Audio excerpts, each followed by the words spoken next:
గురు బ్రహ్మ గురు విష్ణు గురుదేవో మహేశ్వర గురు సాక్షాత్ పరబ్రహ్మ తస్మై శ్రీ గురవే నమః. ఓం నమో బ్రహ్మాదిభ్యో బ్రహ్మ విద్యా సంప్రదాయ కర్తృభ్యో వంశ ఋషిభ్యో మహద్భ్యో నమో గురుభ్యః. సర్వోపప్లవరహిత ప్రజ్ఞాన ఘన ప్రత్యగర్ధో బ్రహ్మైవాహమస్మి అహం పదార్థరహితః. ఓంకారపీఠ సిద్ధాంతం బ్రహ్మ విద్యోపదేశిక శ్రీమన్నారాయణం సూర్యం సద్గురుభ్యో నమో నమః.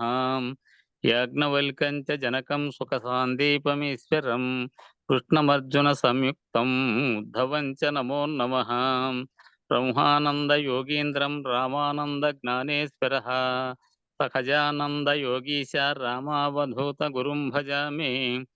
అంబికా శివయోగీంద్రం వేమన యోగి సద్గురుం నిరంజన వెంకయార్య తిరువెంగళ గురుం భజే. శ్రీధర స్వామి యోగీంద్రం శివరామాఖ్య దీక్షితం కంబాలూరి అప్పబ్రహ్మం సద్గురుభ్యో నమో నమః.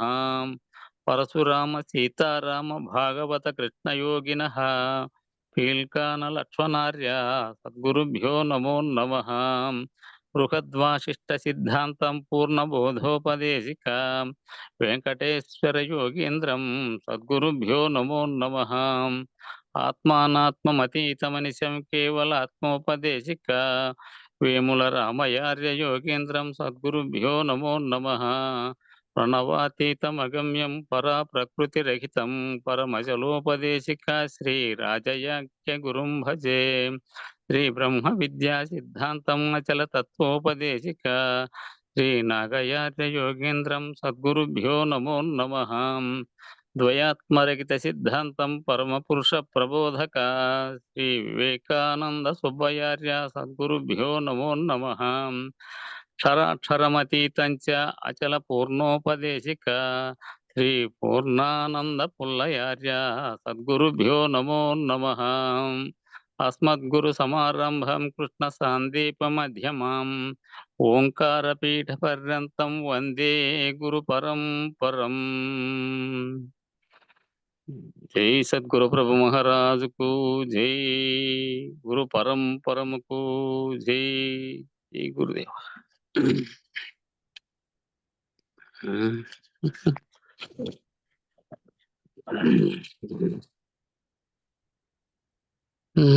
నిత్యముక్తుని లక్షణం.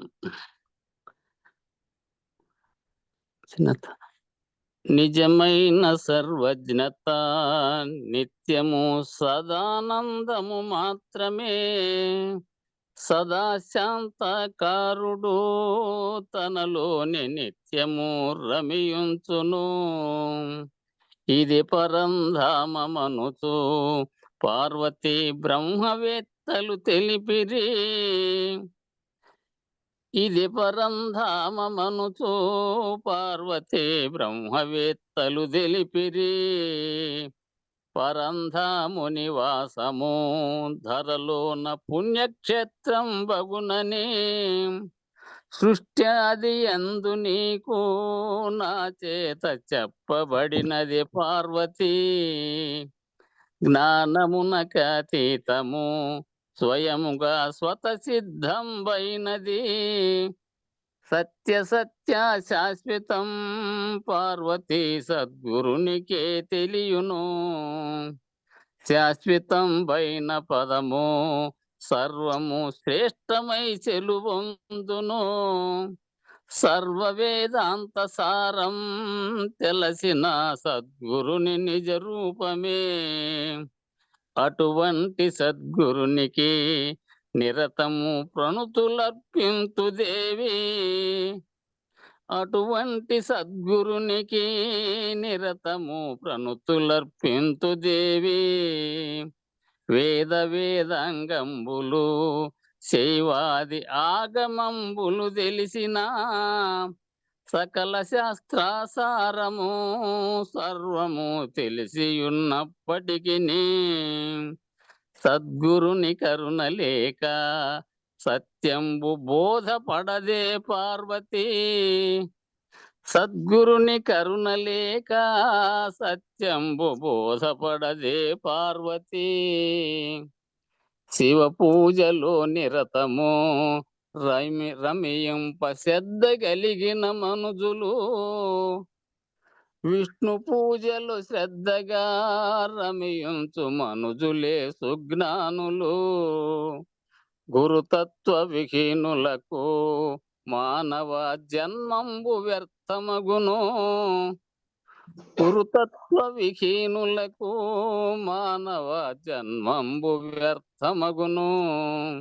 గురుతత్వమును తెలియక కేవలం పూజలతో గడుపువారు, చిత్రంబులోని దీపం వెలుతురుతో చీకటిని తరిమినట్లే. నామమాత్రము పూజతో ఫలితంబు శూన్యమే ఇందువదనా. నామమాత్రము పూజతో ఫలితంబు శూన్యమే ఇందువదనా. గురువరుని దీక్షతోనే సర్వకర్మలు సఫలమగును. ఏది పొందిన వెంటనే వేరొకటి పొందనవసరము లేదు. అది సద్గురు సన్నిధి పార్వతి, దీని సాటేది గలదు. గురుని చేరని మనుజుడు ధరలోన మూర్ఖుడే నిజము నిజము. గురుధరుని చేరకుండా జీవుడు తానెవరు తెలియలేరు. తానెవరు తెలియకుండా ఈశ్వరుని ఎలాగ తెలియగలడు. గురుని చేరని మనుజుని పశువని కీటమని పిలువవచ్చు. గురు చేరని మనుజుని పశువని కీటమని పిలువవచ్చు. జై సద్గురు ప్రభు మహారాజుకు జై. గురు పరంపరముకు జై. జై గురుదేవ.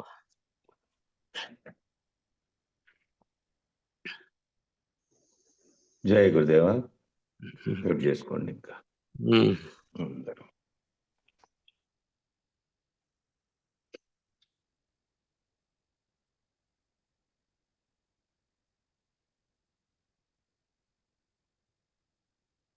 ఆత్మ అభౌతికము, ఆత్మ సూక్ష్మము.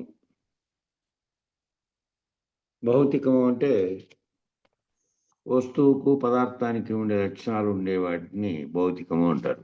భౌతిక శాస్త్రం అని ప్రత్యేకంగా ఫిజికల్ సైన్స్ అనేది పదార్థ విజ్ఞాన శాస్త్రము, దాన్ని భౌతిక శాస్త్రం అంటారు. అట్లాగే పదార్థముతో కూడినటువంటి వస్తు రూపంలో ఉన్నటువంటి ఏదో ఒకటి, అదంతా కూడాను భౌతికమే. శరీరం కనపడుతుంది, శరీరం దానికి పదార్థ రూపంతో కలిసి ఉంది. అట్లాగే జగత్తంతా కూడా, ప్రకృతి అంతా కూడా అన్నీ కూడా పదార్థ రూపంలో ఉన్నాయి భౌతికంగా. ఆత్మ మాత్రము అభౌతికము అంటే అది పదార్థం కాదు, పదార్థము కాదు, లేదా వస్తు రూపంగా ఉన్నటువంటి ఏవి కూడా లేదు, ఏ లక్షణాలు లేవు దానికి. ఆత్మ పదార్థ రూపం ఉండేటువంటి స్థూలంగా రూపం కనపడుతుంది ప్రతిదానికి, ప్రతి వస్తువుకు. అంత బ్రహ్మాండంలో వస్తువులుగా చెప్పబడిన వాటన్నిటికీ, పంచభూతాత్మకమైనటువంటి వాటన్నిటికీ ఆత్మ మాత్రం సూక్ష్మం, చైతన్య స్వరూపంగా ఉండి అన్ని కథలకు కారణమైనటువంటి స్థితిలో ఉన్నప్పటికీ, కానీ కనపడేది వినపడేది కాదు, చూసేది ఇట్లంత వస్తు రూపంలో ఏది కూడా కాదు. అది చైతన్య స్వరూపంగా ఉండి సర్వమునకు అధిష్టానంగా ఉన్నప్పటికీ అత్యంత సూక్ష్మంగా ఉంది. ఎన్ని అవసరాలు ఉన్నప్పటికీ అవసరాల మేరకు పనిచేసేటువంటి వాడు, అనిత్య వస్తువులు యందు రమించకుండా, కలిసిపోకుండా, తాదాత్మ్యం లేకుండా, సంగత్వ దోషం లేకుండా తానుగా ఉండి తానైనటువంటి స్థితిలో నిలిచి ఉండి బట్టబయలే బ్రహ్మము అనేటటువంటి జన్మరాహిత్య లక్షణానికి ఆశ్రయముగా ఉండేటటువంటి తత్వజ్ఞానము దృష్ట్యానే వ్యావహారిక లక్ష్యాలను చూస్తాడు.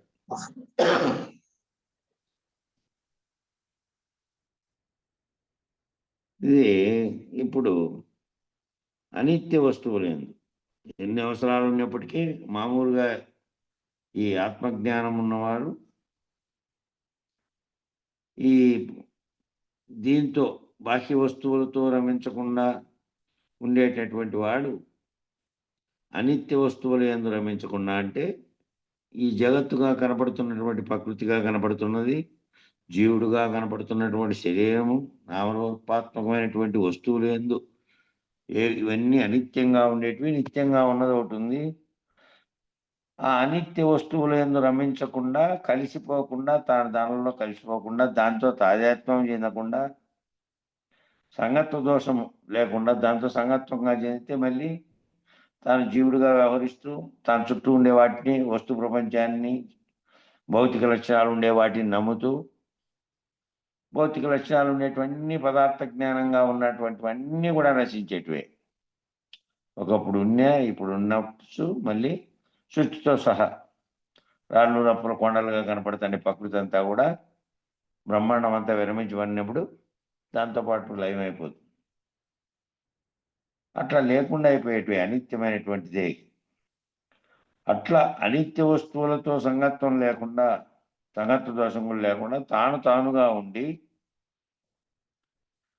తన యొక్క స్వరూప జ్ఞానంతో తానుగా ఉండి నిజనేనుగా ఈ కనపడుతున్నటువంటి నామరూపాత్మకంగా ఉండే ప్రపంచంతో సంబంధించినటువంటి రూపంతో సంబంధించినటువంటి అనిత్యంగా ఉన్నటువంటి ఉపాధితో కాకుండా తన చైతన్య స్వరూపంగా ఉండేటువంటి తాను ఆత్మస్వరూపుడుగా ఉన్నటువంటి స్థితి, తానుగా ఉన్నటువంటి తానైనటువంటి స్థితిలో నిలిచి ఉండి మళ్ళీ బట్టబయలే బ్రహ్మము అనేటువంటి ఆఖరుగా నిర్ణయాత్మక స్థితికి వచ్చిన వాడు గురువాక్యం చేత ఈ ఆవరణలో ఉన్నటువంటి సర్వమును, వాటితో అవన్నీ కూడా అనిత్యములైనటువంటివి అని తెలుసుకొని ఈ అనిత్యమైనటువంటి వాటితో సంగత్వం లేకుండా వీటన్నిటినీ దాటినటువంటి బట్టబయలుగా ఉన్నటువంటి బట్టబయలుగా ఉన్నటువంటి స్థితిలో ఉన్న బట్టబయలే బ్రహ్మం అనేటువంటి జన్మరాహిత్య లక్షణానికి ఆశ్రయంగా ఉండేటువంటి తత్వజ్ఞానం లక్ష్యం దృష్ట్యానే వ్యవహారిక లక్షణాలన్నింటినీ చూస్తాడు. వ్యవహారికంగా తానున్నటువంటి తన చుట్టూ ఉన్నటువంటి జరుగుతున్నటువంటి సమస్త ప్రపంచ విషయాలని గమనిస్తూ కూడా తన చుట్టూ ఉన్నదాన్ని చూస్తూ ఉన్నప్పటికీ కూడా దాన్ని ఏ దృష్టితో చూస్తాడంటే తత్వజ్ఞాన లక్ష్యం దృష్ట్యానే చూస్తాడు. ఈ వ్యవహారిక లక్షణాలను కూడా ఈ వ్యవహార దృక్పథంతో చూడడు. వ్యవహారిక లక్షణాలను కూడా తత్వజ్ఞానం దృష్ట్యానే చూస్తాడు. ఆ విధంగా జన్మరాహిత్య లక్ష్యాన్ని పెట్టుకొని బట్టబయలే బ్రహ్మము అనేటువంటి స్థితికి గురువాక్యం చేత నిర్ణయార్థకంగా చేరినటువంటి వాడు. అటు చేరినటువంటి వాడికి ప్రపంచంలో జరిగేది కనపడట్లేదా? చుట్టూ జరుగుతుండే తానుండే స్థితి, తన చుట్టూ ఉన్న స్థితిగతులన్నీ కనపడుతూ ఉన్నప్పటికీ వ్యవహారికంగా చూడడు. తత్వజ్ఞాన లక్ష్యం దృష్ట్యానే చూస్తాడు దాన్ని. జరిగే వ్యవహారాలతో కంటి ముందు జరుగుతున్న సంగత్వం చెందాడు, దాంతో పోయి దాంట్లో లీనంగాడు. వాడిని తన ముందు జరిగేటివి అన్ని కళ్ళలో జరిగినట్లుగానే చూస్తాడు, వ్యవహారికంగా జరిగే వాటిని కూడా. ఈ రకంగా వ్యవహారిక దృష్టి అనేటువంటిది సామాన్యం, అప్రధానము అయిపోయింది. వ్యవహారికంగా జరిగేటువంటిది, కళ్ళ ముందర జరిగేటువంటిది, తాను దేంట్లో ఏ వ్యవహారంలో అయితే తాను ఉండి ఉన్నప్పటికీ కూడా దాన్ని కేవలం గమనిస్తూ తన మనోపలకం మీద మాత్రం ఇదంతా లేనిది, కేవలం ఈ జరుగుతున్నదంతా కూడా దీంతో సంగత్వం చెందకుండా ఉన్నటువంటి సాక్షిత్వ స్థాయిలో ఉండి చూస్తూ దాంతో సంగత్వం చెందకుండా ఇదంతటినీ మీరినటువంటి వాడు ఉంటాడు. అచల పరిపూర్ణుడిగా ఉండేవాడు, బట్టబయలే బ్రహ్మమని ఎరిగినవాడు. ఆ చుట్టూ జరుగుతాండి దాంతో సంగత్వమే చెందడు. ఇంకా అదంతా ఈ రకంగా వ్యావహారిక దృష్టి అనేటువంటిదంతా సాధారణం అయిపోతుంది, సామాన్యం, అప్రధానం, అసలు ప్రధానమే కాదు అది అనే స్థితిలో ఉంటాడు. చుట్టూ జరుగుతున్న సర్వ వ్యవహారాలని దాంతో సంగత్వం చెందకుండా అది సామాన్యమైనదని, అప్రధానమైనదని, అనిత్య వస్తువుపలబ్ధి చేత ప్రేరేపించబడటం లేదు. చుట్టూ జరిగేదంతా కూడా అనిత్యమైనటువంటి వస్తువులతో జరుగుతున్నటువంటి కార్యకలాపాలే. అన్నీ కూడా చేసే పనులన్నీ వ్యవహారికంగా మనం చేసేటివి కానీ, మన చుట్టూ జరుగుతున్నవి కానీ, నామరూపాత్మకంగా ఉండేటువంటి ఈ పేరు దేహంతో కలిగి ఉండి దానికి సంబంధించినటువంటి వస్తువులతో కానీ, దానికి సంబంధించినటువంటి ప్రపంచంలో ఉండేదాంతో వ్యవహారం చేస్తున్నదంతా తన భుక్తి కొరకు, ఇతరత్ర తన కుటుంబము, వ్యవహారము సర్వము చేస్తూ ఉన్నప్పటికీ, అవే జరుగుతున్నప్పటికీ, తాను కూడా దాంట్లో పాల్గొంటున్నప్పటికీ దాంతో సంగత్వం చెందినటువంటి స్థితిలో ఉంటాడు. ఇక్కడ లోపల బుద్ధి గుహలో మాత్రం తాను బ్రహ్మజ్ఞానిగా ఉన్నటువంటి స్థితిలో ఉంటాడు. దీని చేత ప్రేరేపించబడేటువంటి స్థితిలోకి పోడు. వ్యవహారికంగా జరిగేదంతా కూడాను సామాన్యం, అది అప్రధానం, ప్రధానమైంది కాదు. అది ఎప్పుడైనా కూడా నశించేది, జరుగుతున్నట్లుగా కనపడుతున్నటువంటి కళలో జరుగుతున్నది. కాబట్టి అట్టి దానితో ప్రేరేపించబడకుండా పుట్టిన దగ్గర నుంచి పోయే లోపల అనేక వస్తువుల, పుట్టిన దగ్గర నుంచి పోయే వరకు అనేక వస్తువుల ఉపలబ్ధి జరుగుతూ ఉంటుంది. నువ్వు పుట్టినప్పటి నుంచి అనేక వస్తువులను వాడుతున్నావు, అనేకమైనటువంటి వాటిని. వాటన్నిటినీ దాంతో నువ్వు ఉపలబ్ధి పొందినా కూడా వాటినే ప్రేరేపించడం లేదు. వాటి చేత అవన్నీ ఆయా వస్తువులను వాడుకున్నావు, ఆయా వస్తువులు అనేటివి పనిచేసే దానిల వల్ల ఉపయోగించుకోండొచ్చు కానీ దాని చేత ప్రేరేపించబడి అది నిత్యము సత్యము అంటే మళ్ళీ అది దాంట్లోకే పోతావు. మనసంతా దాంట్లో కాకుండా వాటిచే ప్రేరేపించబడకుండా ఉండాలి. ఏది వాడినప్పటికీ, ఏది నీకు ప్రియాప్రేమలు అనేటివి ఉండవు. ఇంకా అటువంటి స్థితిలో కనుక ఉంటే ప్రియము అని ఉండేదంటే మళ్ళీ దాని మీదనే ప్రేమము, మోహం, మళ్ళీ అన్నీ జరుగుతాయి. దాంతోనే తాను తాదాత్మ్యం చెందే స్థితి ఉంటుంది.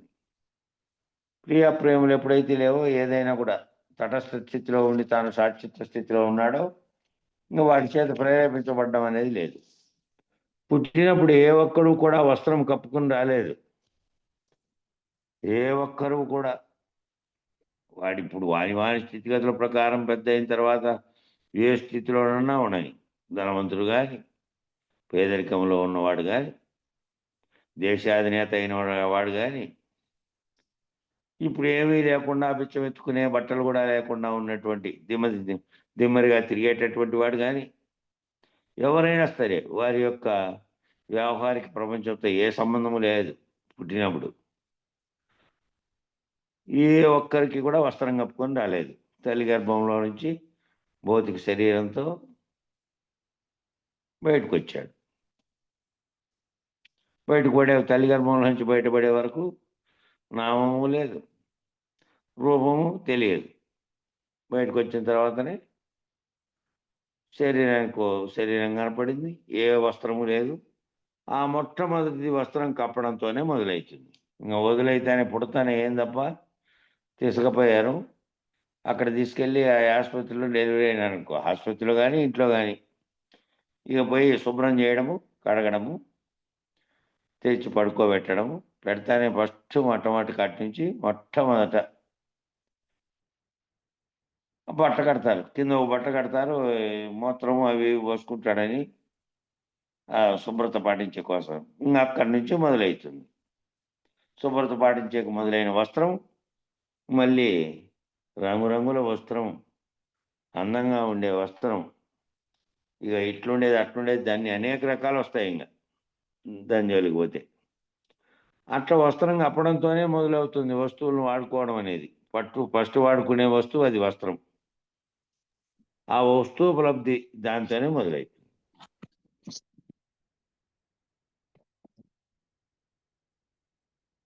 బొడ్డు తాడు కోయడానికి బ్లేడు కావాలి.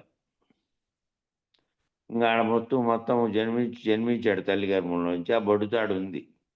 లోపల ఉండే గర్భాశయానికి అనే మాయకు ఇక్కడ ఉండేటువంటి బొడ్డుకు పేగు లాంటిది వచ్చింటుంది. దాని ద్వారానే ఆహారం అంతా సంగ్రహించబడి ఉంటుంది. తల్లి గర్భంలోని తల్లి శరీరంలో రక్తం లేకొచ్చేటువంటి తల్లి పొందినటువంటి ఆహారంలోంచినే పొందుతాడు రక్తం రూపంలో శక్తి. అంతవరకు ఆ రూపం వచ్చే వరకు అదంతా కూడా దాన్ని కోయడానికి ఒక బ్లేడ్ తీసుకుంటారు.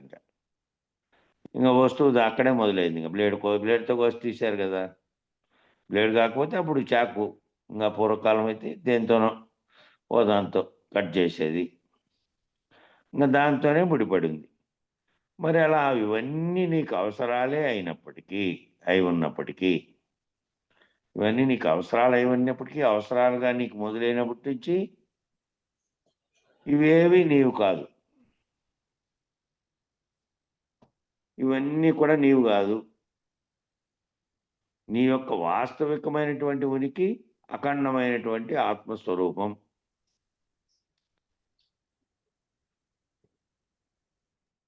ఇవన్నీ నువ్వు నీకు అవసరమే అయినప్పటికీ నువ్వు ఆ వస్తువు నువ్వు కాదు. ఆ వస్తువుగా నువ్వేం భావించడానికి లేదు.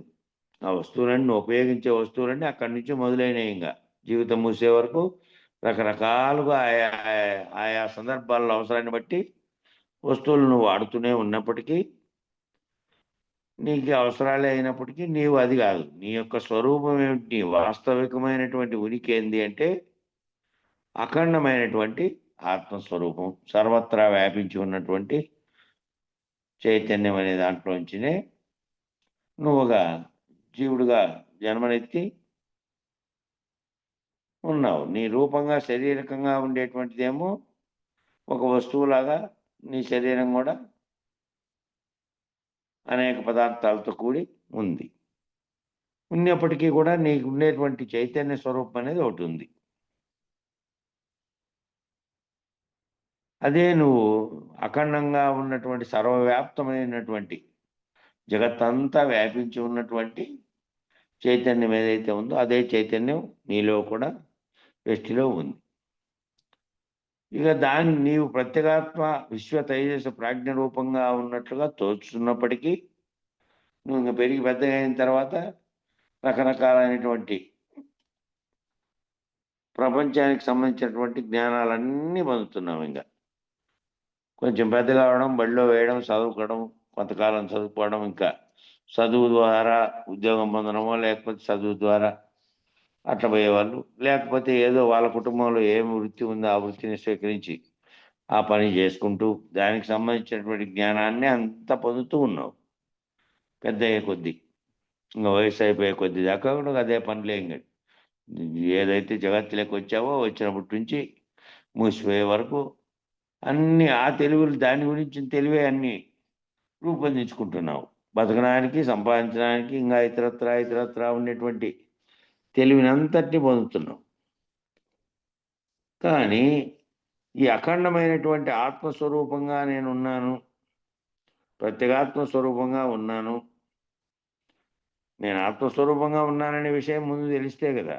నేనెవరో అనేది తెలుసుకోకుండా జగత్తుతో తాదాత్మ్యం చెంది సాధారణ జీవులాకటి జీవించే వాళ్ళందరూ కూడా బయట తత్వజ్ఞానం జోలికి పోకుండా ఇతరత్ర వ్యవహరించే వాళ్ళందరూ కూడా వాళ్ళు ఒక్కరోజు కూడా ఆత్మస్వరూపం ఏమిటి, నేను ఆత్మస్వరూపంగా ఉన్నానా, ఆత్మకు స్వరూపం ఉన్నదా, అది ఏ విధంగా అది పనిచేస్తుంది, అది దాని చైతన్యం సర్వవ్యాప్తమైనటువంటి అఖండ ఎరుక అనబడేటువంటి అఖండ చైతన్యంగా ఉన్నటువంటిది ఒకటి ఉంది.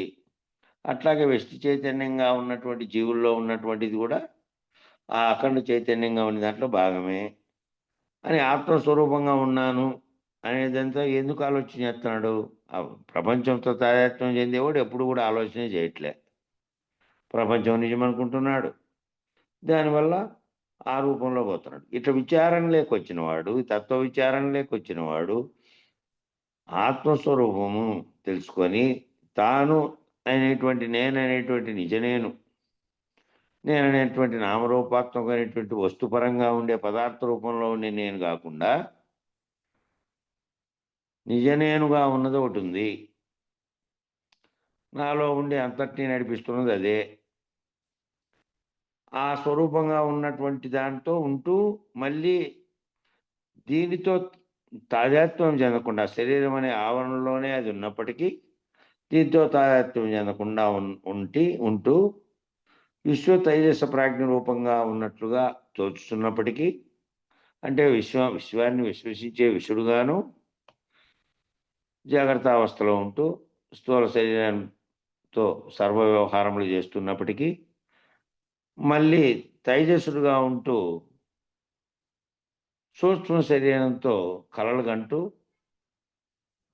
కలలోని వ్యవహారములు కన్నంతసేపు అవి నిజమేననుకొని కలగన్నవాడు మళ్ళా మేల్కొన్న తర్వాత ఏ విధంగా కల లేదని తెలుసుకుంటున్నాడో మళ్ళీ గాఢ నిద్రావస్థలో ప్రాజ్ఞుడై ఉన్నప్పటికీ మెలకువస్థ అనే ప్రపంచమంతా మళ్ళీ తోచి చుట్టూ ఉన్నదాన్ని అంతటినీ తెలుసుకుంటున్నాడు. ఆ 3 స్థితులను అధిగమించినటువంటి 3 స్థితులను తెలుసుకుంటూ 3 స్థితులతోనూ అన్నీ తనలో ఉన్నటువంటి దాంట్లోనే అవన్నీ ఉన్నాయని తాను చైతన్య స్వరూపంగా ఉన్నటువంటి ఆత్మస్వరూపుడుగా ఉంటూ ప్రత్యేగాత్మక సాక్షిత్వ స్థితిలో ఉండేటువంటి స్థితిలో నేనే ఉన్నాను. ప్రత్యేగాత్మ విశ్వ తైజస్థ ప్రాజ్ఞ రూపంగా ఉన్నట్టుగా తోచున్నప్పటికీ కూడా లేదా సమిష్టిగా ఉన్నటువంటి స్థూల సూక్ష్మ కారణ దేహములైనటువంటి విరాట్ హిరణ్య గర్భ అవ్యాకృత పరమాత్మలైనటువంటి దేహములు కానీ సాక్షులు కానీ ఇవేవి నీవు కాదు. ఇటు 4 అటు 4 చెప్పారు చూడండి. 4గా ఉన్నటువంటి విషుడు తైజసుడు ప్రాజ్ఞుడు ప్రత్యేగాత్మగా ఉన్నటువంటి సాక్షిత్వ రూపంలో ఉండేటువంటి నీవు కానీ 4గా ఉన్నప్పటికీ 4గా ఉన్నటువంటి అంటే వ్యష్టిగా కాకుండా సమిష్టిగా ఉన్నటువంటి 4 జీవుని యొక్క జీవతనువులు 4 కాకుండా ఈశ్వర తనువులుగా ఉన్నటువంటి ఈ సుసమిష్టిగా ఉండే స్థూల సూక్ష్మ కారణ దేహంలో అయినటువంటి విరాట్ హిరణ్య గర్భ అవ్యాకృత ఆ 3 స్థితులను అధిగమించినటువంటి సర్వవ్యాపకమైనటువంటి పరమాత్మ అనేటువంటి దేహములు కానీ సాక్షులు కానీ ఇవేవి నీవు కాదు. వీటన్నిటికీ అతీతమైనటువంటి అఖండముగా ఉన్నటువంటి పరమాత్మవు పరబ్రహ్మవు. ఆ పరబ్రహ్మం కూడా బట్టబయలందు లేనిది అనేటువంటి నువ్వు ఆ పరబ్రహ్మము అనేది ఏదైతే బ్రహ్మమునకు సృష్టి చేయాలనేటువంటి మొట్టమొదటిగా కలిగినటువంటి సంకల్ప స్థితి కలిగిందో దానితో అన్నీ కూడా సృష్టించబడి వ్యాపించబడి ఉన్నాయో వాటన్నిటికీ కూడా అదే అఖండంగా ఉన్నటువంటి పరమాత్మ పరబ్రహ్మం అంటే అఖండంగా ఉన్నటువంటి ఎరుక ఏదైతే మొదట కలిగిందో ఆ ఎరుక సంకల్పం అనేటువంటిది సృష్టికి కారణమైనది ఏదైతే కలిగిందో ఆ స్థితిలో ఉన్నటువంటి అవ్యక్తంలో నుంచి వ్యక్తం కావడానికి కారణమైనటువంటి స్థితిలో ఉన్నటువంటి అఖండంగా ఉండేటువంటి పరమాత్మ పరబ్రహ్మము అనే స్థితిలోకి నువ్వు పోయి ఈ 4 జీవతనములు 4 ఈశ్వరతనములకు కూడా అతీతంగా ఉన్నటువంటిది స్థితిలో ఉన్నటువంటి దాంట్లోకి పోయినప్పటికీ కూడా ఆ పరబ్రహ్మము కూడా బట్టబయలందు లేనిది. ఆ పరబ్రహ్మంగా భావిస్తున్నది పరమాత్మగా భావిస్తున్నటువంటిదంతా కూడా సృష్టి కారణమైనది అవ్యక్తంగా ఉన్నది వ్యక్తమైన తర్వాత మాత్రమే ఇవన్నీ తోచబడినాయి. ఈ తోచబడినటువంటివన్నీ కూడా పరమాత్మగాను సమిష్టిగా ఉన్నటువంటిది ప్రత్యేగాత్మగా ఉన్నటువంటి జీవుల్లో అన్నిటికీ సాక్షిత్వంగా ఉన్నటువంటి స్థితిలో ఉన్నదైన ఆ పరమాత్మ పరబ్రహ్మం అనే స్థితి కూడా బట్టబయలందు లేనిది.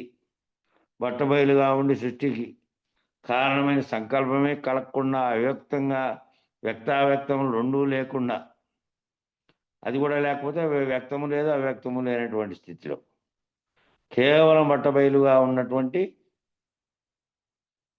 స్థితిలో ఇక ఏది సృష్టి ఏర్పడిన తర్వాత కదా మళ్ళీ మిగిలినటువంటి పంచభూతాత్మకమైనవన్నీ ఏర్పడి ఆవరణం ఏర్పడి ఆవరణలో ఉన్నటువంటివన్నీ కూడా బ్రహ్మాండంగా తోచి జీవులన్నీ ఏర్పడి ఇవన్నీ వీటన్నిటికీ రానప్పుడు స్థితి, ఇవి లేనటువంటి స్థితి ఊహించడం ద్వారా గురువాక్యం ద్వారా నువ్వు తెలుసుకొని బట్టబయలుగా ఉన్నటువంటి దాంట్లో ఈ జీవతనువులు ఆ ఈశ్వరతనువులు ఇవి లేవు, ఇవన్నీ అఖండంగా ఉండేటువంటి ఒకే ఒక స్థితిగా నేనున్నాను, నేను మళ్ళా వ్యక్తిగా లేను, నేను ఈ ప్రపంచము కాదు, నేను ఏది కాదన్నటువంటి స్థితిలోకి పోయినప్పటికీ పరమాత్మ స్థితిలో పరబ్రహ్మము స్థితిలోకి అర్థమైపోయి నేను కూడా అదే ఆ పరమాత్మను పరబ్రహ్మము అనేది నాకంటే వేరుగా లేవు నేనే తెలిసినప్పటికీ కూడా ఆ పరబ్రహ్మం కూడా బట్టబయలులో లేనిదనేటువంటి చిట్ట నిర్ణయాన్ని పొందడానికి పరబ్రహ్మం కూడా ఆ పరబ్రహ్మంగా ఉండేది కూడా బట్టబయలు అనే దాంట్లో లేదు అనేటువంటి చిట్ట నిర్ణయం. ఆ నిర్ణయం పొందిన తర్వాత ఆ నిర్ణయం గురువు ద్వారా తెలిసిన తర్వాత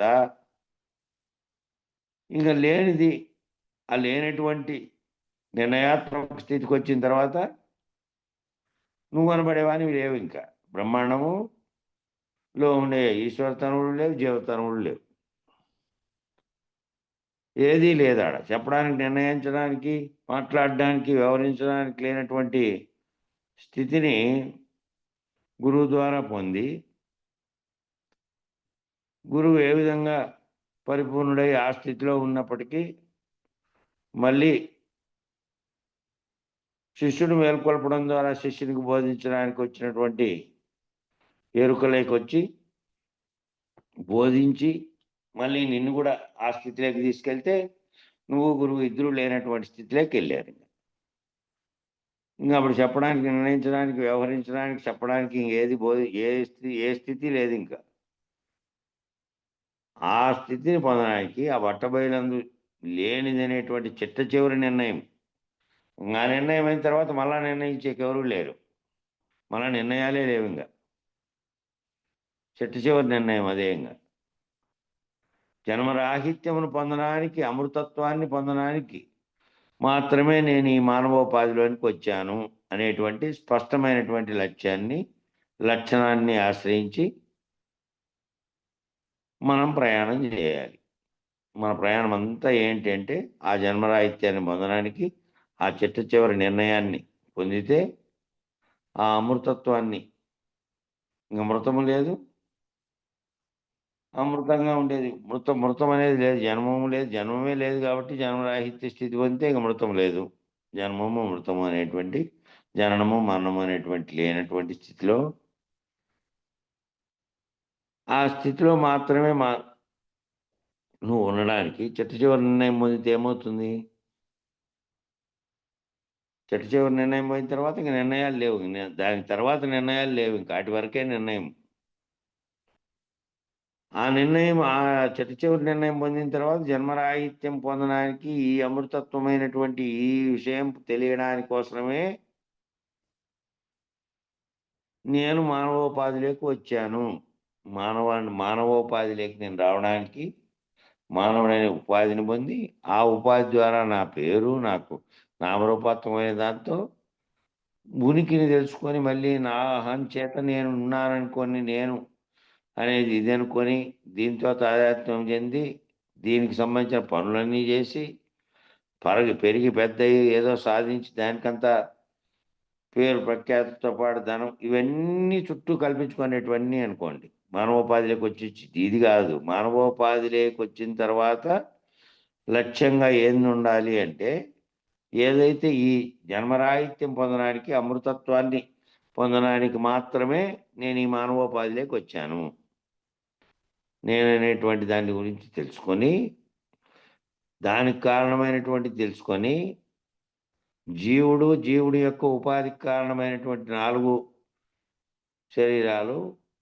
ఈశ్వరుడిగా సమిష్టికర్త అయినటువంటి పరమాత్మ యొక్క శరీరాలు, అవన్నీ కూడా పరబ్రహ్మ స్థితిలో ఉన్నటువంటి దాంట్లో ఏకంగా ఉన్నాయి పరమాత్మ స్థితిలోను అని, అది కూడా చిట్ట బయలులో లేనిదేనని, నీ స్వరూపం ఏమిది అని తెలుసుకోవడానికే ఈ జన్మరాహిత్యని పొందడానికే ఈ మానవోపాధిలోకి వచ్చాను, ఈ విషయం అంతా తెలుసుకునేకి అనేటటువంటి స్పష్టమైనటువంటి గరిష్టమైనది కూడా అదే, ఉన్నతమైన లక్ష్యం కూడా అదే. ఈ లక్ష్యాలన్నీ చిన్న చిన్న లక్ష్యాలు కిందవన్నీ. గరిష్టంగా ఉండాల్సిన లక్షణం ఏంటంటే, నేను జన్మ ఎత్తినందుకు కారణమైనటువంటి వాడిని దాన్ని తెలుసుకొని, దానికి అతీతంగా ఉండేటువంటి దాన్ని తెలుసుకొని, జన్మరాహిత్య స్థితిని పొందేటువంటి లక్ష్యమే ఉండాలి. వేరే వేరే లక్ష్యాలతో పనిలేనటువంటి లక్ష్యంతో స్పష్టమైనటువంటి లక్షణాన్ని ఆశ్రయించి మనం ప్రయాణం చేయాలి. మన ప్రయాణం ఎట్లుండాలంటే, ఈ బోధలోకి వచ్చిండే వాళ్ళకు పరమ లక్ష్యం, ఇంక దానికంటే మించిన వేరే లక్ష్యమే లేదు. ఇంకా ఆఖరి లక్ష్యంగా ఉండాలి. జన్మరాహిత్య స్థితిని తెలుసుకొని, గురువు ద్వారా, గురువాక్యం ద్వారా తెలుసుకొని, అమృతత్వం, ఇంకా దానికి జనన మరణములు లేనటువంటి తత్వం, జన్మరాహిత్యాన్ని పొందినటువంటి ఆఖరి నిర్ణయంగా ఉండేదాన్ని లక్ష్యంగా చేసుకొని దాని కొరకే ప్రయాణం అంతా ఉండాలి. మానవోపాధిలోకి వచ్చి ఆ స్పష్టమైనటువంటి లక్ష్యాన్ని ఆశ్రయించి మనం ప్రయాణం చేయాలి. ఇంకా వేరే ప్రయాణాలన్నీ ఈ మిగతా జరిగేటువంటి భౌతికంగా జరిగేటువంటి జీవన ప్రయాణం అంతా కూడా ఉపాధి ధరించినందువల్ల వచ్చేటువంటి దానికి సంబంధించినటువంటివన్నీ కూడా అనిత్యములైనటువంటివే. ఆ ప్రయాణములన్నీ అనిత్యములే. దేహంతో పాటు జరుగుతుంది. ఆ ప్రయాణం ఎప్పుడు ఆగిపోతుందో కూడా తెలియదు. ఆ ప్రయాణం ఎప్పుడు ఆగేది ఎవరికీ తెలియదు. దాని సమయం వచ్చినప్పుడు క్షణంలోనే ఆ ప్రయాణం ఆగిపోతుంది, శరీరానికి సంబంధించింది. కాబట్టి ప్రయాణం మన గమ్యము, లక్షణము ఏంది ఉండాలంటే, ఈ లక్షణాన్ని ఆశ్రయించే మానవోపాధిలోకి నేను వచ్చినందుకు కారణం నేను ఏం తెలుసుకోవాలంటే, జన్మరాహిత్యం పొందడానికి నేను సద్గురువుని ఆశ్రయించి అదే పరమ లక్ష్యంగా ప్రయాణం చేయాలి నేను. ఆ ప్రయాణమే నాకు ముఖ్యమైనది ఉండాలి. అందుకని ఏమన్నారు అంటే, జహర్లక్షణ, అజహర్లక్షణ, జహర్లక్షణ అనేటువంటి లక్షణత్రయాన్ని సాధకులకు నిర్దేశించారు. లక్షణాలు 3 లక్షణాలని సాధకులకు చెప్పారట. ఆ 3 ఏంటంటే జహర్లక్షణ, అజహర్లక్షణ, జహర్లక్షణ. జహర్లక్షణము, అజహర్లక్షణం రెండింటితో కూడుకొని ఉండే లక్షణం మూడోది అనే లక్షణత్రయాన్ని పాఠకులకు నిర్దేశించారు. సోనో ధావతి అనేది సూత్రం అన్నమాట. జహర్ లక్షణానికి అంటే ఏమిటి అంటే, ఎర్ర రంగు ప్రవహిస్తుంది అన్నామండి. ఎర్రగా ఉండే ఎర్ర రంగు ప్రవహిస్తుంది అని అంటే, నదిలో కొంతమంది ప్రయాణికులు ప్రయాణిస్తున్నారు. వారు ఎర్ర రంగు జెండాలు పట్టుకున్నారు. దూరం నుంచి చూడగా ఒక భ్రాంతి కలిగింది, ఎర్రని నది ప్రవహిస్తోంది అని. దూరం నుంచి చూసావు నువ్వు, ఎర్రగా అంతా కూడాను వాళ్ళ శరీరాలు కనపడలే, వాళ్ళు అన్ని నీళ్ళల్లో నడిచిపోతున్నారు. ప్రవాహం దాటడానికి పోతున్నారు అనుకోండి, దూరం నుంచి చూశారు మీరు. ప్రవాహం కదులుతూ ఉంటుంది కదా నీళ్ళతో పాటు, వీళ్ళు కదులుతున్నారు. అయితే వీళ్ళు పైన పట్టుకోండి జెండాలు మాత్రమే కనపడుతున్నాయి. కనపడినందువల్ల ఏమనుకున్నారు, దూరం నుంచి చూడగా ఓ భ్రాంతి కలిగింది, ఎర్రని నది, నీళ్ళన్నీ ఎర్రగా ప్రవహిస్తున్నాయి అనుకున్నాం దూరం నుంచి చూసి. నది ఎర్రగా ఉండడం ఏమిటి అనే ప్రశ్న వేసుకుంటే తప్ప ప్రయోజనం లేదు. ఊరికే చూసి భ్రాంతి కలిగింది, సరే ఎర్రగా ఉంది నది, ఎందుకుంది అనే ప్రశ్న వేసుకోకుండా కేవలం ఎర్రగుంది అని అనుకుంటే అది ఎందుకుంది అనేది తెలియదు. కాబట్టి ఆ ప్రశ్న వేసుకుంటే తప్ప ప్రయోజనం లేదు. ఆ ప్రశ్న వేసుకుంటేనే ఎందుకుంది అది అట్లా అనేది తెలియబడేది. జహర్ లక్షణము, అజహర్ లక్షణము, జహర్ లక్షణము ఈ రకంగా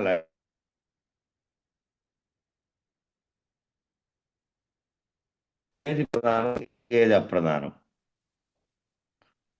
ఏది ప్రధానంగా ఉంది, ఏది అప్రధానంగా ఉంది, ఏది మనం పట్టుకోవాలి, ఏది త్యజించాలి, ఏదాన్ని పట్టుకోవాలి, ఏదాన్ని విడిచిపెట్టాలి. అట్లా లక్షణాలని నిత్యానిత్య ఆత్మానాత్మ సదసత్ కార్యకారణ దృక్దృశ్య వివేకము అనేటువంటి పద్ధతులుగా రెండుగా ద్వంద్వాలను ఇక్కడ చెప్పారు. ఆ పద్ధతులు దీన్ని ఏ వివేక పద్ధతిలో వస్తుందో విచారణ చేసుకొని ఆ విచారణ ద్వారా ఏది ప్రధానమో దాన్ని గ్రహించి, కాబట్టి అక్కడ 3 చెప్పారు. ఒకటేమో విడిచే లక్షణం, భ్రాంతిని దానికి ఏ విధంగా ఎందుకు కారణం అనేది తెలుసుకొని విడిచేది ఒకటి, భ్రాంతిని వదిలేది. ఒకటేమో విడవకుండా ఉండాల్సింది, అనిత్యమైన దాన్ని వదిలేసి నిత్యమైన దాన్ని పట్టుకొని విచారణ చేసి. ఒకటేమో విడిచి విడవని లక్షణం. ఆ 3 జహర్ లక్షణము, జహర్ లక్షణము, అజహర్ లక్షణము, జహర్ లక్షణం అనే 3 దానిలకి విడిచే లక్షణం, విడువని లక్షణం, విడిచి విడువని లక్షణం 3 రకాలైనటువంటివి.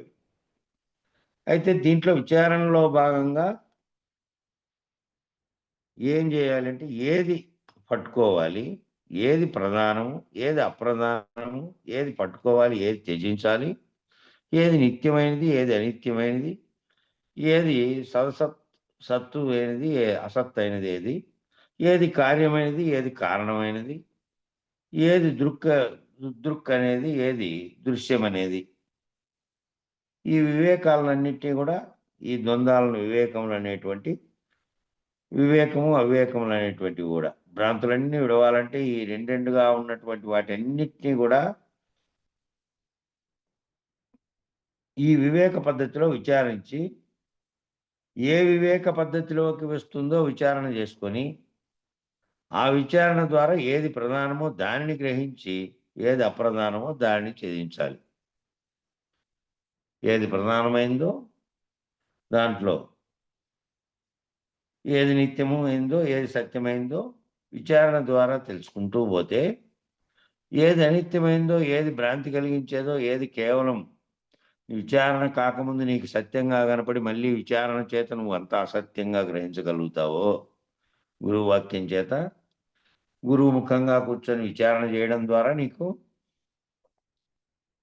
తెలిసేటువంటి పద్ధతి, వివేక పద్ధతిలో ఏదైతే వస్తుందో విచారణ చేసుకొని ఆ విచారణ ద్వారా ఏది ప్రధానమో దాన్ని గ్రహించి ఏది అప్రధానమో దాన్ని త్యజించాలి.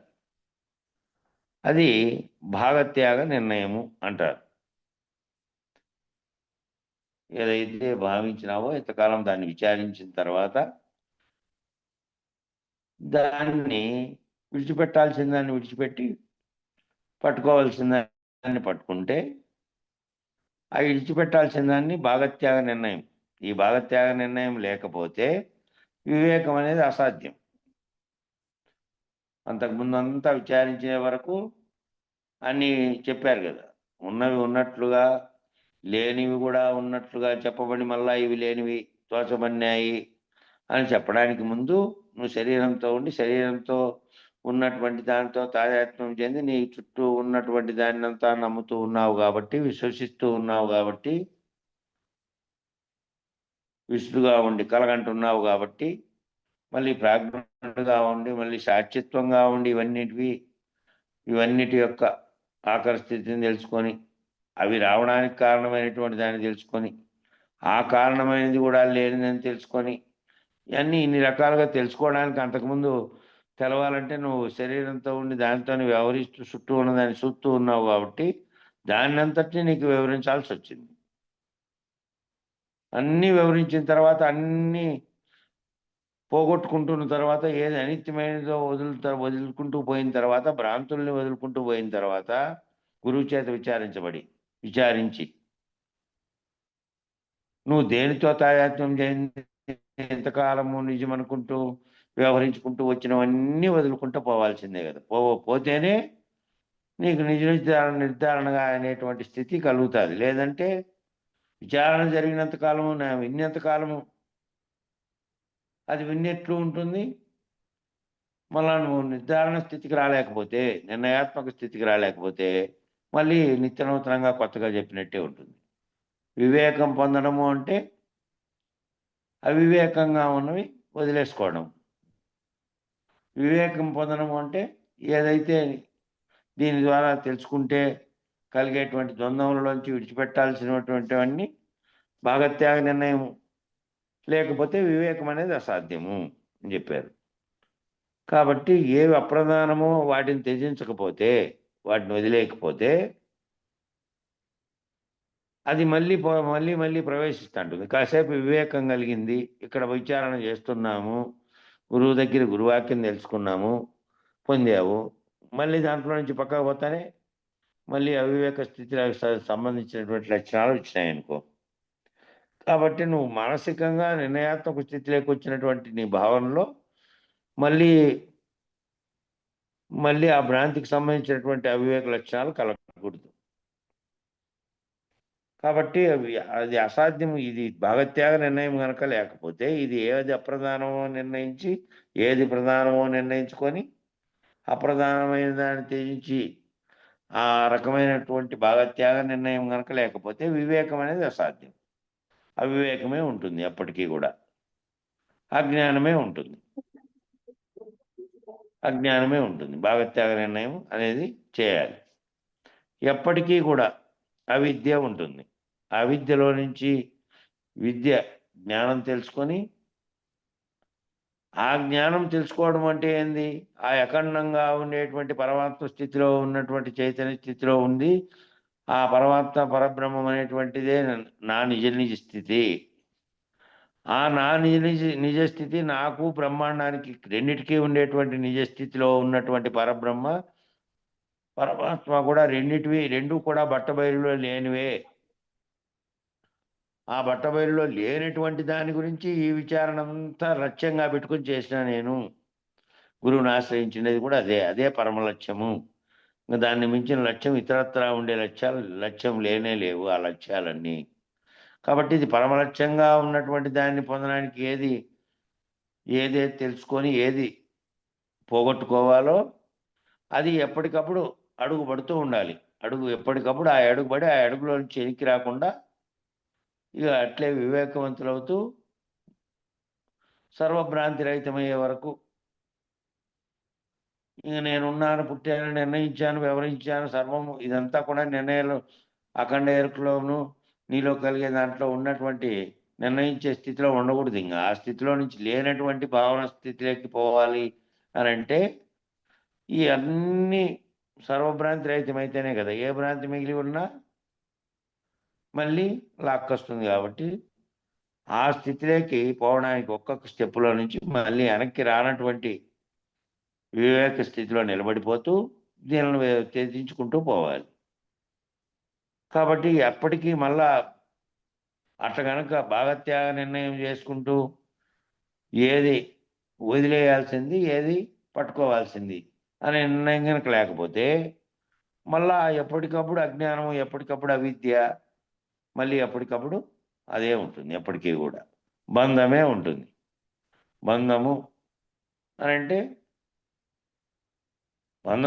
బంధంలో నుంచి ముక్తి పొందారు అంటే బంధం లేదు. ఇంకా బంధం తెగిపోయింది. దీంతో ఉండే బంధంతో తాదాత్మ్యం చెందేటువంటి స్థితిని విడిపోతే బంధం లేదు. దీంతో తాదాత్మ్యం చెంది శరీరంతో కానీ జగత్తుతో ఇతరత్రా ఉండేటువంటి అన్ని బంధాలతో తాదాత్మ్యం చెందడమే బంధం కల్పించడం, బంధం కలిగించుకోవడం. కాబట్టి బంధం ఎప్పటికీ కూడా ఉంటుంది. అట్లుంటే ఎప్పటికీ కూడా. కాబట్టి అవివేకాన్ని, అజ్ఞానాన్ని, అనాత్మని, అవిద్యని, బంధాన్ని వీటిని తొలగించుకోగలిగేటువంటి ఏకైక వజ్రాయుధం ఏంటంటే వివేకము, జ్ఞానము. వజ్రాయుధం ఏంది? జ్ఞానం పొందడం ద్వారా అంటే తెలియబడి, అంతవరకు నీకు అజ్ఞానంగా ఉన్నటువంటి వాటిని తెలియబడిన తర్వాత దానిలను వదిలేస్తే నీ జ్ఞానం లభించినట్టు. అవిద్యలోంచి విద్యాస్థితిలోకి, అజ్ఞానంలోంచి జ్ఞానంలోకి పోయినటువంటి నీకు ఏవైతే ఇవన్నీ ఉన్నాయో అనిత్యమైనటువంటి వాటిని అన్నింటినీ వదిలేకి, ఏవైతే బంధానికి కారణమైన ఉన్నాయో అనాత్మగాను అజ్ఞానంగా, అవిద్యగా, బంధాన్ని కల్పించే వాటిగా ఉండేటువంటి అన్నిటినీ వీటన్నిటినీ తొలగించగలిగేటువంటి ఏకైక వజ్రాయుధం ఏదంటే జ్ఞానం పొందడమే, వివేకం పొందడమే. అట్టి జ్ఞానము, వివేకము ఎక్కడి నుంచి వస్తుంది? అట్టి జ్ఞానము, వివేకము అంతా కూడాను ఈ మిగతా వాటి వల్లగా ఒకటో తరగతి కాడ అది చదువుకున్నాం, ఎంఏ కాటికి వచ్చే వాళ్ళకి ఇదంతా చదువుకున్నాం, మొత్తం సైన్స్ తెలియబడింది, ఇంకా ఇతరత్రా ఉండే ఎవరెవరు ఏ సబ్జెక్టులో చేశారో దానికి పరాకాష్ఠ స్థితిలోకి కూడా పోయినారు అనుకో. దానికంటే ఇంకా ఎంఏ కంటే పైన డాక్టరేట్ స్థితిలోకి పోయినారనుకో. డాక్టరేట్ స్థితిలోకంటే దాన్ని పరిశోధనా జ్ఞానం చేత నిరూపించబడినటువంటి స్థితిలోకి పోయాయి. ఆటి వరకు చదివినప్పటికీ కూడా ఈ చదువుకునేటువంటివన్నీ కూడాను ఒక నిర్దిష్టమైనటువంటి ప్రణాళిక ప్రకారం వాళ్ళు చదువుకొని పోయి ఉంటారు ఆ చదువును. అట్లా దానిలాగా కాదు ఇది దానిలాగా కాదు కదా. అట్లా నిర్దిష్టమైనటువంటి స్థానానికి పోయినప్పటికీ గురువు సహాయం లేకుండా శాస్త్రజ్ఞానంతో గ్రంథపరమైనటువంటి జ్ఞానంతో దీంట్లో ఎంత ఎంఏ స్థాయికి పోయినా, పీజీ స్థాయికి పోయి, డాక్టరేట్ స్థాయికి పోయినటువంటి చదువు అయినప్పటికీ కూడా మళ్ళీ అక్కడ గురువు సహాయం లేకుండా ఈ సూక్ష్మమైనటువంటి అతి రహస్యమైనటువంటి ఈ స్థితిలో నుంచి నువ్వు దాటుకునే స్థితిలోకి పోయిన నిర్ణయాత్మక స్థితి దాటుకునే స్థితిలోకి పోయిన తర్వాత ఇంకేంది లేనటువంటి స్థితి, బయలు తప్ప ఇంకేమీ లేనటువంటి స్థితిలోకి ప్రయాణం చేయాలంటే ఇవన్నీ పోయి ఆ కావాల్సిన వివేకము, జ్ఞానము ఎక్కడి నుంచి పుడుతుంది? ఎక్కడ అంటే తెలుసుకుంటున్నటువంటి దాన్ని అంతటినీ కూడాను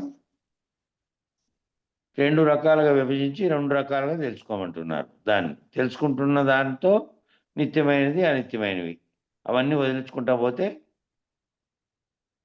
బంధం నుంచి విడుదల అయ్యేటువంటి స్థితిలోకి పోతుంది. కాబట్టి వివేకము, విజ్ఞానం అనే ఏకైక వజ్రాయుధం అదే. ఆ వజ్రాయుధం ద్వారానే ఈ అన్నిటినీ, అవివేకాన్ని, అవిద్యను, అజ్ఞానాన్ని, అనాత్మని, అన్నిటినీ, బంధాన్ని అన్నిటినీ కూడా ఛేదించగలిగేటువంటి వజ్రాయుధం అది జ్ఞానం అనేది. కాబట్టి దాన్నే లక్ష్యంగా పెట్టుకొని వచ్చినారు. కాబట్టి అట్టి ఆత్మజ్ఞానాన్ని పొందడానికి ఎవరికైతే సంసిద్ధులై ఉన్నారో, ఆత్మజ్ఞానం పొందితే ఆ తర్వాత అది లేనటువంటి స్థితిలోకి అదే కారణమై ఉన్న వస్తువు కూడా ఉంది కాబట్టి దాన్ని పోగొట్టుకుంటే తప్ప, అది ఇప్పుడు బోధిస్తున్నదేమో ఆత్మను గురించి బోధిస్తున్నారు కాబట్టి దానికి సంబంధించినవన్నీ చెప్పారు. దాని పరమలక్ష్యం కూడా ఆత్మను తెలియబడిన తర్వాత, ఆత్మజ్ఞానం పొందిన తర్వాత కూడా పరమలక్ష్యం ఏమిటి? అది దాని కారణంగా ఉన్నటువంటి సృష్టిని అన్నిటినీ పోగొట్టుకునేటువంటి ఈ పైన చెప్పినటువంటి బయలే లక్ష్యంగా ఉన్నటువంటి ఈ తెలియబడినటువంటి ఆత్మ వస్తువు, పరమాత్మ వస్తువు రెండూ కూడా లేనివైపోయినటువంటి స్థితిలో ఉన్నటువంటి, ఎప్పటికీ నిత్యము సత్యంగాను స్వతసిద్ధంగాను ఉన్నటువంటి బయలును తెలియబడటం కోసమే. కాబట్టి ఇట్టి ఆత్మజ్ఞానాన్ని పొందడానికి ఎవరైతే సంసిద్ధులై ఉన్నారో, అట్టి ఆత్మోపరతి యందు స్థితుడై ఉన్నాడో, ఎవరైతే ఇది పొందే సంసిద్ధులై ఉండి దాంట్లోనే ఎప్పుడూ రమిస్తూ ఉన్నారో, ఆత్మోపరతి తన యొక్క స్వరూప జ్ఞానం కలిగి ఉండి తానైనటువంటి స్థితిలో ఉన్నటువంటి సమిష్టిగా ఉండే సర్వ చైతన్యానికి కారణమైనటువంటి ఉండే సమిష్టి చైతన్యంలో నేను వేరుగా లేను, నేనే అదై ఉన్నాను అనేటువంటి స్థితిలో ఎప్పుడూ స్థితులై ఉంటాడో, అట్టి ఆత్మోపలబ్ధిచే మాత్రమే సంతుష్టి చెందేటటువంటి లక్షణం ఎవరికైతే ఉందో, ఎవరైతే ఆ లక్షణంతోనే నేను వేరుగా లేను, నేను అనేకంగా ఉన్నటువంటి భావన చెందుతున్నదంతా నామరూపాత్మకమైన దాంతో తాదాత్మ్యం చెందుతున్నదే నేననేటిది చుట్టూ ఉన్నదాన్ని బంధాన్ని కల్పించుకుంటోంది అని ఆత్మోపలబ్ధి మాత్రమే సంతుష్టి చెందేటువంటి లక్షణం ఎవరికైతే ఉందో, తాము ఎవరైతే ఆ సమిష్టి చైతన్యంగా ఉన్నటువంటిదే నేను అనేటువంటి స్థితిని లక్షణం చెంది ఉన్నారో, అటువంటి తీవ్ర మోక్షేచ్ఛ కలిగినటువంటి వారు ఎవరైతే ఉన్నారో, అది ఏదైతే తీవ్ర మోక్షేచ్ఛ ఇదంతా దేనికి చేస్తున్నామంటే బంధం నుంచి విడుదల కావడానికి. ఆ బంధం నుంచి విడుదల కావడం అనే లక్ష్యం పెట్టుకొని చేస్తున్నాం కాబట్టి ఆ తీవ్రమైనటువంటి మోక్షేచ్ఛ ఉందా లేదా? నాకు ఆ తీవ్రమైనటువంటి మోక్షేచ్ఛతో ప్రయత్నం చేస్తేనే నేను ఆ స్థితిలో పొందగలుగుతాను. అక్కడి వరకు చేరగలుగుతాను పరమ లక్ష్యంగా పెట్టుకున్నది. అది లేకపోతే ఏదో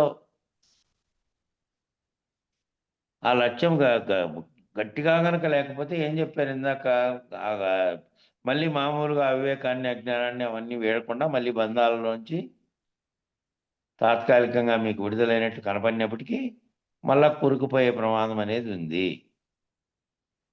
కాబట్టి ఆ తీవ్ర మోక్షేచ్ఛ అనేటువంటిది తీవ్ర స్థాయిలో కలిగి ఉండాలి. ఎంత తీవ్ర స్థాయిలో కలిగి ఉండి ప్రయత్నం చేస్తే దాని దాని అర్థాన్ని, భావాన్ని ఏదైతే పొందుతున్నారో అది స్థిరపడిపోవాలి. తెలిసినటువంటి ఒక్కొక్కటి స్థిరపడిపోతూ ఉంటే ఏవి స్థిరపడి, జ్ఞానానికి సంబంధించినవి స్థిరపడిపోతూ, అజ్ఞానానికి సంబంధించిన భ్రాంతులు తొలగిపోతూ రావాలి. అటువంటి సత్శిష్యులు ఎవరైతే ఉన్నారో, అటువంటి ఉత్తమ తరగతికి సంబంధించినటువంటి సాధకులు ఎవరైతే ఉన్నారో, సత్శిష్యులు, ఉత్తమమైనటువంటి శిష్యులు ఎవరైతే అటువంటి సాధకులు ఉన్నారో వాళ్ళు ఒక్కొక్క దాన్ని, ఒక్కొక్క మెట్టుకుని అధిగమించుతూ పోయేవాళ్ళు. ఇంకా అధిగమించుతూ మళ్ళీ వెనక్కి అజ్ఞానంలోకి, బంధాల్లోకి రాకుండా ఉండేటువంటి స్థితిని తెలుసుకోగలిగి తాము మదిలో నిరంతరము దాని యందు రమించగలిగినటువంటి స్థితి పొందగలిగేటటువంటి వాళ్ళు సత్శిష్యులు. అటువంటి సత్శిష్యులు ఒక్కొక్క భ్రాంతిని వదులుకుంటూ, ఒక్కొక్క స్టెప్ తెలుసుకుంటూ మళ్ళీ దిగిరానటువంటి స్థితిలోకి, ఉత్తమ తరగతికి చెందినటువంటి స్థితిలోకి ఎవరైతే పోతారో అటువంటి శిష్యులు ఉత్తమ తరగతికి, అంటే ఏదైతే విని దాన్ని గురువు చేత ఇంకా ఏమైనా ఉంటే సందిగ్ధంగా ఉండేటివి తెలుసుకొని ఈ విచారం ద్వారా తెలుసుకునే జ్ఞానాన్ని ఆరూఢపరుచుకునే వాళ్ళు ఎవరైతే ఉన్నారో గురువు దగ్గర, ఆ ఆరూఢ స్థితిలో నుంచి మళ్ళీ వెనక్కి దిగిరాకుండా ఉన్నటువంటి స్థితిలోకి చేరుకునేటువంటి వాళ్ళు సత్శిష్యులుగాను సాధకులుగా ఉన్నారో వారు అభాసహితమైనటువంటి, ప్రతిబింబ సహితమైనటువంటి అనాత్మ వస్తువుల చేత సంతుష్టత చెందడం లేదు.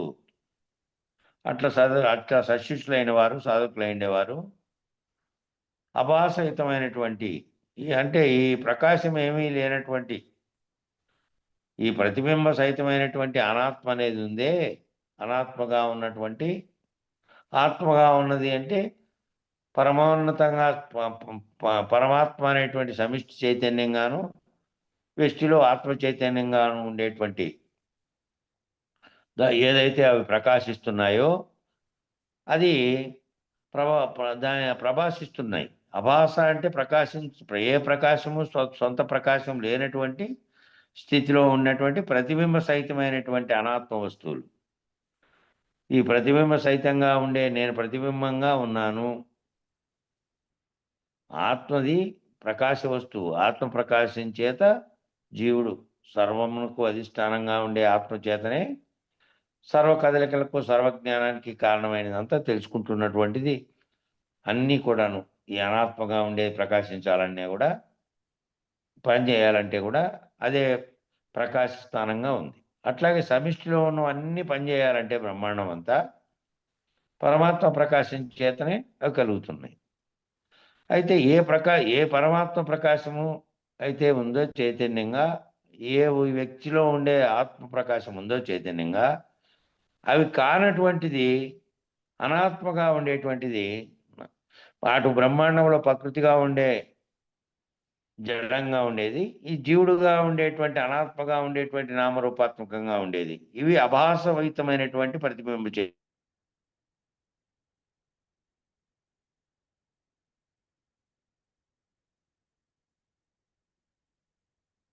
చెందినటువంటి సాధకులు, శిష్యులు ఉన్నారు. వాళ్ళు ఏం తెలిస్తే సర్వత్రా స్థితి నేనేననేది తెలుసుకున్నారో వాళ్ళు ఈ అభాసహితమైనటువంటి, ప్రతిబింబ సహితమైనటువంటి, అభాసహితమైనటువంటి అంటే ప్రకాశము, ఏ ప్రకాశము, స్వయం ప్రకాశము లేనటువంటి అట్లాగే ప్రతిబింబ సహితమైనటువంటి ప్రతిబింబంగా కనపడుతున్నది.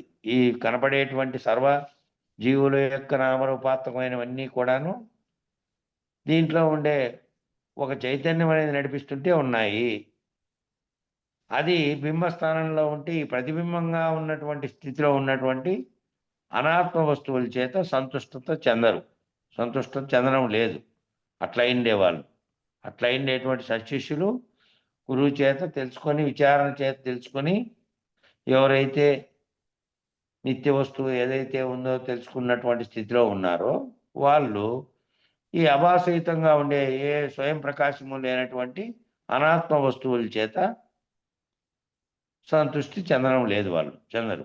ఏనుగుపై ఒక మనిషి నిలబడి ఒక రత్నాన్ని గాలిలోకి విసిరితే ఎంత ఎత్తుకు వెళ్తుందో అంత ఎత్తు ధనరాశిని నీకు ఇచ్చేదని అన్నను, అఖండ మండలాకారంగా వ్యాపించి ఉన్నటువంటి భూమండలాధిపత్యమును నీకు ఇచ్చేదని అన్నను, పిపీలికాది బ్రహ్మ పర్యంతము వ్యాప్తమై ఉన్నటువంటి సమస్త జీవ తను చతుష్టయాధిపత్యమును ఇస్తాను అని అన్నప్పటికీ, సకల చతుర్దశ భవనాధిపత్యమును ఇస్తాను అనేటువంటి ఆధిపత్యమును ఇస్తానన్నప్పటికీ ఎవరైతే అవుననరో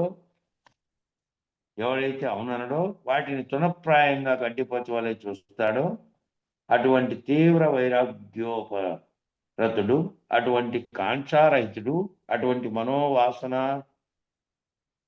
రహితుడు, అటువంటి వివేకశీలి మాత్రమే ఈ ఆత్మవస్తువును పొందగలుగుతాడు. ఈ రకంగా ఓ మనిషి ఏనుగుపై నిలబడి గాలిలోకి విసిరితే ఎంత ధనము వస్తుందో అంత ధనము నీకు ఇస్తానన్నే, ఈ అఖండ మండలాకారంగా వ్యాపించి ఉన్నటువంటి భూమండలాధిపత్యములంతా నీకు ఇస్తానన్నే, బ్రహ్మ పర్యంతము వ్యాప్తమై ఉన్నటువంటి సమస్త జీవిత చతుష్టయత్వాన్ని నీకు ఇస్తాను అన్నా కూడా, ఈ అన్నిటి సకల చతుర్దశ భువనాలను అన్నిటికీ 14 లోకాలకు ఆధిపత్యం నీకు ఇస్తానన్నా కూడా నక్షత్రుని పద్యం కాల ఇది. నక్షత్రుని హరిచంద్ర దగ్గర ఏనుగు మందికి రివ్వు అనే పద్యం వస్తుంది. అది ఇస్తా నీకు, అవన్నీ ఇస్తా. ఒక అబద్ధం ఆడంటే ఒక అబద్ధం కూడా ఆడకుండా ఉన్నటువంటి స్థితిలో ఉండి, తీవ్ర వైరాగ్యపత్రుడై ఉండి, కాంక్షారహితుడై ఉండి, అట్లాంటి మనోవాసన రహితుడు. మనసులో మళ్ళీ వాసన ఉంది అంటే మళ్ళీ లాగుతుంది. ఏముందిలే ఈ ఒక్క నిమిషము అదేదో ఇస్తానంటాడు, తీసుకొని మళ్ళీ లేదనుకుంటే పోలే, అది తీసుకొని కాసేపు తీసుకొని మళ్ళీ ఇదంతా లేనిదే పో అని అన్నారంటే ఒక్క నిమిషం సడలిస్తే అయిపోయింది. ఒక నిమిషం సడలించిన మనోవాసనారహిత స్థితి పొందలేడు. మనోవాసనారహితమైనటువంటి స్థితిని అటువంటి వివేకశీలి మాత్రమే, అట్లా వివేక జ్ఞానం కలిగిన వాడు మాత్రమే ఇదంతా లేనిదే. ఈ చతుర్దశ భవనాలకు ఆధిపత్యం వహించినా కూడా, ఆధిపత్యం వహించాలనే అహంకారం ఉన్నప్పటికీ కూడా ఏదైతే శరీర భావన ఉందో అది పోయేదే. దానికి లేనిపోయినటువంటి ఆధిపత్యం అనే భావన నువ్వు చెందడమే తప్ప ఏ ఆధిపత్యము నీది లేదు. సర్వంగా ఉన్నటువంటి సర్వ చైతన్యానికి కారణమైనది బింబ వస్తువుగా ఉంటే దాని ప్రకారమే నువ్వు ప్రతిబింబం నీది కదులుతోంది. ఏ క్షణంలో పోతున్నా కూడా తెలియనటువంటి స్థితిలో ఉంది. కాబట్టి శాశ్వత వస్తువుని తెలుసుకునేవానికి అశాశ్వతమైనటువంటి వీటన్నిటి పట్ల స్పందించడు, వీటన్నిటి పట్ల తాను తాదాత్మ్యం చెందడు. అటువంటి స్థితిలో ఉన్నటువంటి వారికి మాత్రమే ఈ ఆత్మ వస్తువును పొందగలిగి తాను ఆ విధమైనటువంటి భావనలో ఉండగలుగుతాడు అని చెప్తున్నాడు. కాలం సరిపోయింది, 6:05 అయింది. ఈ మంగళం చెప్పిన తర్వాత ఓ 2 నిమిషాలు అందరూ అట్లే ఉండండి.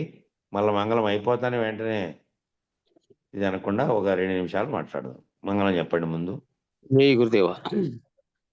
ధీర సంతత నిర్వికార నిర్మల నిర్విచార నిత్య నిరాకార అశరీరా సార విహీన సంసార విధూర అవికార నిర్విషయ ప్రచార నిరాధార మంగళము మంగళము సద్గురుదేవా మంగళము మంగళము పుట్టి గిట్టకయున్న నట్టి ద్వయరహితం వైనట్టి ద్వాదశి వస్తు గుట్టు దయబుట్టి అట్టే శిరమున చెయ్యి బెట్టి జన్మము కాడ ముట్ట ఎరుకను వీడగొట్టిన ప్రభురాయా మంగళము మంగళము సద్గురుదేవా మంగళము మంగళము కాలకాలము నొక్క లీల నిలచియుండే చాలా